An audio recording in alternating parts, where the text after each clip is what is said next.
Si tu fais du sport régulièrement, que tu surveilles ce qu'il y a dans ton assiette, mais que le ventre reste gonflé, ou que le chiffre sur la balance ne bouge pas, arrête tout de suite d'en faire plus. Le problème, ce n'est pas ton manque de volonté, ce n'est pas parce que tu ne fais pas assez de cardio. Le problème, c'est que ton corps verrouille ses énergies et refuse de déstocker parce que tu commets l'une de ces 3 erreurs invisibles. Aujourd'hui, on ne va pas parler de régime drastique, on va voir comment débloquer ton métabolisme, harmoniser tes énergies et libérer ton corps. Reste bien jusqu'à la 3e erreur parce que c'est celle qui touche à tes blocages les plus profonds et que 90% des gens ignorent. Tu es fatigué, ton esprit tourne à 100 à l'heure, mais tu te forces à faire du sport et tu coupes tes calories. Tu penses bien faire, mais ton corps refuse de lâcher le moindre gramme. La réalité scientifique et énergétique. Imagine que ton corps est une maison. Le stress du quotidien, le manque de sommeil et la charge mentale créent une tempête énergétique à l'intérieur de toi. Ton niveau de fréquence baisse, tes fluides stagnent et ton système nerveux est en alerte permanente. Si dans cette situation d'urgence tu décides de couper tes apports avec un déficit calorique brutal et d'épuiser tes dernières forces, ton cerveau se met en situation de survie absolue. Sur le plan biologique, ton système nerveux inonde ton corps de cortisol. Le cortisol bloque l'accès aux lipides et détruit la masse musculaire pour trouver de l'énergie rapide. Et il ordonne également le stockage prioritaire sur la sangle abdominale. Ton système nerveux inonde ton corps de cortisol. Le cortisol, c'est l'hormone du stress. Il bloque les lipides et puis il va puiser dans tes muscles, donc dans les protéines, comme source d'énergie rapide.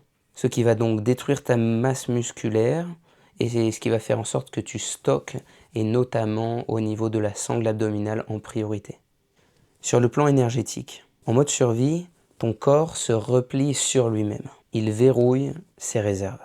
Vouloir imposer un déficit calorique sur un organisme épuisé, c'est comme appuyer sur l'accélérateur d'un moteur sans huile. Tu vas couler le moteur. La solution est le cercle vicieux du sommeil. La clé, c'est d'intégrer que le corps déstocke lorsqu'il se sent en sécurité et aligné. Briser le cercle vicieux du sommeil. Quand tu es épuisé, tu peux te coucher tôt, mais ton énergie reste en tension.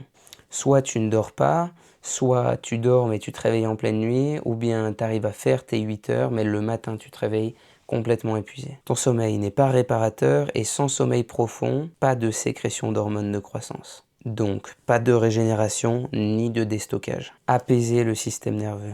Remplace le cardio-destructeur par de la marche active en nature pour faire baisser le cortisol et refaire circuler ton énergie. Retrouver la fluidité. En relâchant la pression mentale, ton corps comprend qu'il n'est plus en danger, il détend ses tissus et libère le déstockage.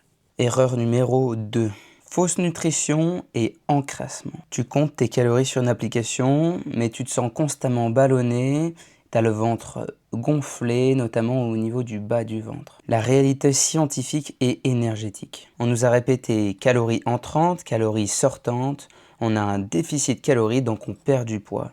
Mais le corps humain n'est pas une calculette, c'est un organisme vivant et un récepteur d'énergie. Si tes calories proviennent d'aliments ultra transformés ou denses en antinutriments, l'inflammation et le blocage des fluides. Ton intestin s'irrite. Au lieu d'utiliser son énergie pour brûler du gras, ton corps utilise cette énergie pour éteindre des incendies internes. Les aliments raffinés font grimper l'insuline, l'hormone du stress et qui est responsable du stockage de ton gras au niveau du bas-ventre. Et à l'inverse, l'enzyme qui est sécrétée par ton organisme pour permettre le déstockage est sur pause. Tant que l'insuline est haute, la lipase, qui est l'enzyme responsable du déstockage de ta graisse, est sur pause. En apportant des aliments morts à ton organisme, tu n'apportes aucune énergie vivante à tes cellules, ce qui crée un coup de pompe et une fringale.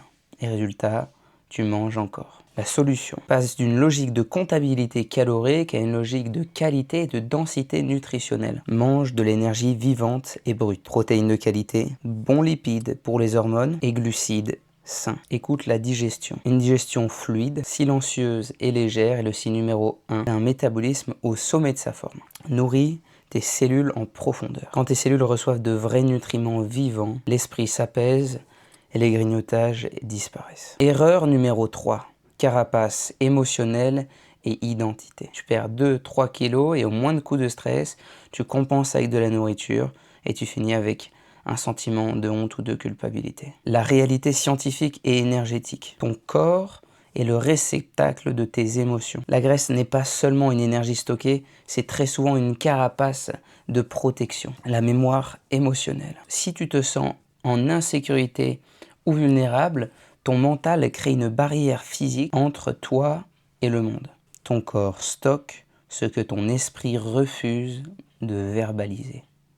La fréquence de l'identité. Si tu te répètes « c'est trop dur pour moi » ou « je n'ai pas la bonne génétique », tu émets une vibration d'échec. Ton cerveau adaptera les actes avec du sabotage ou des compulsions pour convenir à cette réalité. La solution opère une transformation intérieure et identitaire. Déconnecte l'émotion de l'assiette. Apprends à distinguer la faim métabolique de la faim émotionnelle. Accueille l'émotion sans l'étouffer. Incarne ta nouvelle identité. Dis-toi, je suis quelqu'un qui honore son corps, son énergie et sa santé. Quand l'identité change, la discipline devient fluide. La transformation physique est un alignement global entre ton physique, ta nutrition, ton sommeil et ton mental. Quand on essaie de régler tout ça seul, on manque de recul et on s'épuise. C'est exactement pour ça que j'ai créé MR Coaching. Mon approche est un accompagnement sur mesure où l'on essaie d'identifier ton blocage et ensuite on trouve une solution pour pouvoir correspondre et avoir des résultats durables pour toi. Si tu es prêt à dépasser ces blocages, clique sur le premier lien sous cette vidéo pour qu'on discute ensemble de ta situation. C'est un bilan offert qui dure 15 à 30 minutes où on pose la situation ensemble. Prends soin de toi, abonne-toi et à très vite pour la prochaine.